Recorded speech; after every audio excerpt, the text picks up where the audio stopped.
Halo, assalamualaikum sahabat cahaya kehidupan semuanya.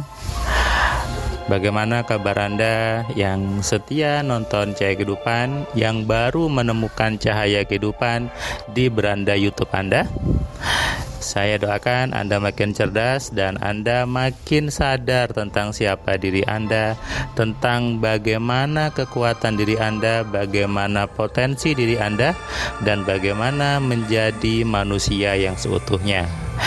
Di channel ini saya juga membahas tentang hal-hal yang dianggap mistis, yang dianggap klinik, yang dianggap gaib dan sebagainya, dengan pemahaman-pemahaman yang logis, dengan pemahaman yang betul gitu ya. Kenapa? Karena selama ini bangsa kita, hampir sebagian besar rakyat kita terbelenggu dengan hal-hal yang mistis, terbelenggu dengan hal-hal yang klinik ya. Buktinya coba saja Anda cari di YouTube tentang barang gaib, kemudian aura, cakra dan sebagainya. Banyak sekali orang yang ngomongin itu dan mereka salah. Kali ini di section rahasia kesaktian sejati, saya ingin membahas tentang benda-benda yang dianggap bertuah, benda-benda yang dianggap gaib. Sebetulnya itu juga tidak ada apa-apanya. Kenapa saya ingin membahas hal ini? Karena beberapa hari yang lalu gitu ya, saya di grup WA teman saya SMP, ada yang mengatakan bahwa dia punya sebuah keris peninggalan dari orang tuanya. Keris itu katanya membuat toko orang tuanya rame. Kalau setiap hari dimandikan, dikasih harum-haruman, dikasih bunga melati, tokonya pasti rame. Tapi kalau lupa memandikan, kalau lupa tidak dikasih harum-harum, maka tokonya jadi sepi. Kata si teman saya ini, keris ini adalah pemberian dari kakeknya alias dari bapaknya orang tuanya gitu ya. Dan itu sudah turun-temurun. Nah, dia pun mengatakan bahwa keris itu masih dia simpan. Tapi teman saya ini mengatakan ketika orang tuanya sudah meninggal, dia mengerjakan ritual yang sama, kok tokonya sepi gitu ya. Padahal dulu kalau orang tuanya memandikan, dia ikut, dia tahu cara mandikannya, dia tahu cara bagaimana menaruh bunga melatinya gitu ya. Tapi ketika dia yang mengerjakan sekarang, dia yang menghandle, kok tokonya jadi sepi, tokonya jadi turun penjualannya. Padahal kerisnya sama, kata dia. Dia kemudian saya japri gitu ya. Nah, dia seperti itu, akhirnya saya japri dan saya katakan, kerisnya mana? Saya bilang. Dia pun menunjukkan gitu ya ke saya, ini loh kerisnya. Terus saya tanya, kamu percaya sama keris itu?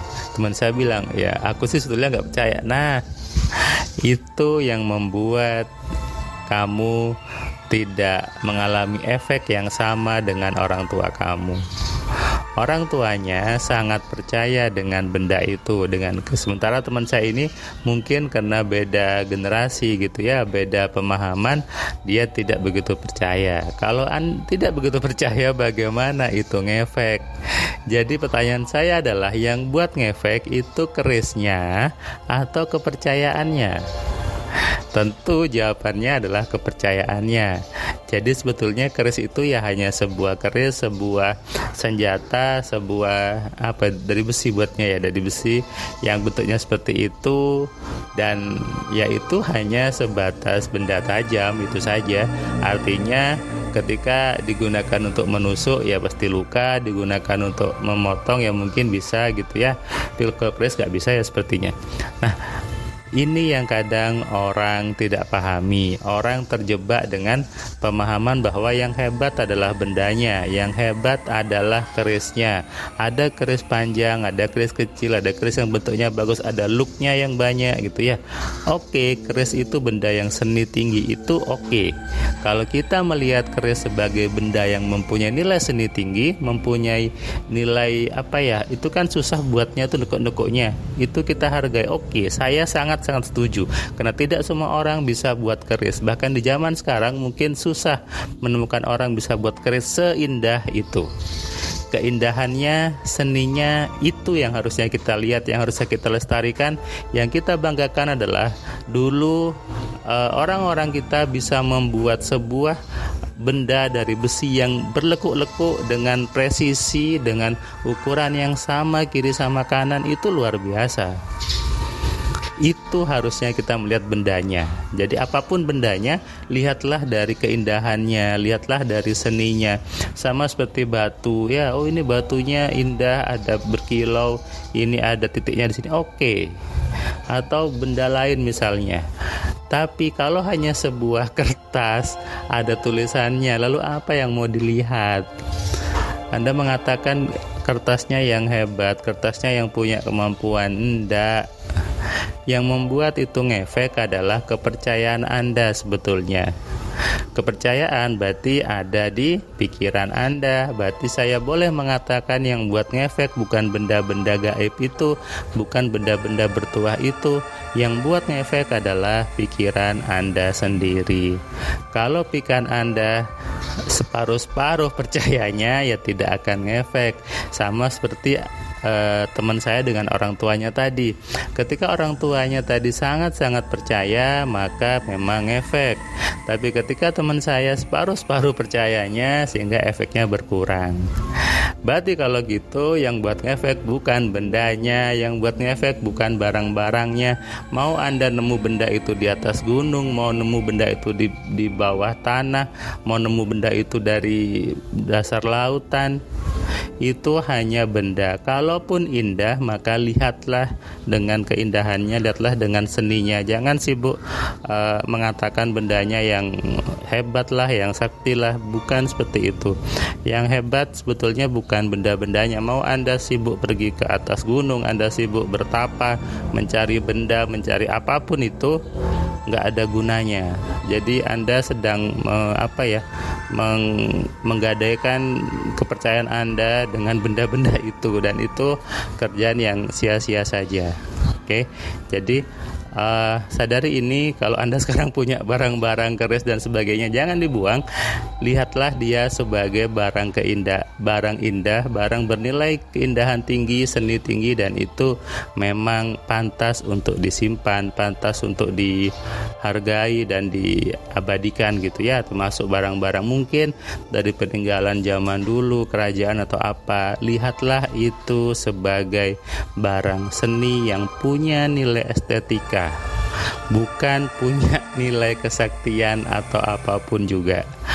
Yang sakti bukan bendanya. Bahkan di kelas AMC ada beberapa orang yang dia kaget gitu ya, ternyata saya bisa ya buat benda-benda jadi sakti, ternyata saya bisa ngisi benda sendiri. Iya, karena yang membuat hebat sebuah benda, yang membuat ngefek sebuah benda, yang membuat benda itu bertuah bukan bendanya. Sekali lagi, bukan bendanya, tapi pikiran orang yang memegang benda itu, pikiran orang yang percaya kepada benda itu. Oke, sadari ya, tujuan saya supaya Anda tidak tergadaikan keimanan Anda, tergadaikan kepercayaan Anda kepada benda-benda apapun itu bendanya. Mau itu tasbih, mau itu apapun juga, sesungguhnya yang hebat bukan benda-benda itu, yang hebat adalah pikiran Anda sendiri. Sehingga mulai sekarang Anda harus kenali pikiran Anda gunakan pikiran Anda, dan mulailah berhenti mencari benda-benda yang seperti itu. Dulu kalau Anda suka seperti itu, kalaupun sekarang masih ada yang suka, sudah stop ya, berhenti. Anda buang-buang waktu. Tapi kalau Anda pengen mencari barang yang Anda anggap itu bernilai estetika tinggi, seni tinggi, tidak apa-apa. Jadi Anda melihatnya mencari barang yang punya nilai tinggi, yang nilai jualnya tinggi, bukan karena barangnya sakti, bukan karena barangnya bertuah. Oke, sadari itu, dan mulai sekarang cerdaslah melihat sesuatu. Salam sehat, salam kaya, salam cerdas dari saya, Firman. Terima kasih buat kalian yang sudah nonton video saya dari awal sampai yang video terakhir. Saya ucapkan terima kasih, dan kamu yang belum subscribe, kamu subscribe ya, dan kamu bisa share ke banyak orang lainnya, dan ingat nyalakan loncengnya supaya apa? Kamu dapat notifikasi ketika ada video baru di Cahaya Kehidupan. tentu kamu sudah nonton banyak video dari Cahaya Kehidupan. Dan kamu bisa tuliskan komentar di setiap videonya, kamu tuliskan komentarnya, kamu berikan bukti bahwa di video ini, di channel ini, membuat hidup kamu berubah. Sehingga kalau kamu ingin hidup kamu berubah, atau kamu ingin teman kamu hidupnya berubah, maka kamu sarankan mereka untuk nonton di Cahaya Kehidupan.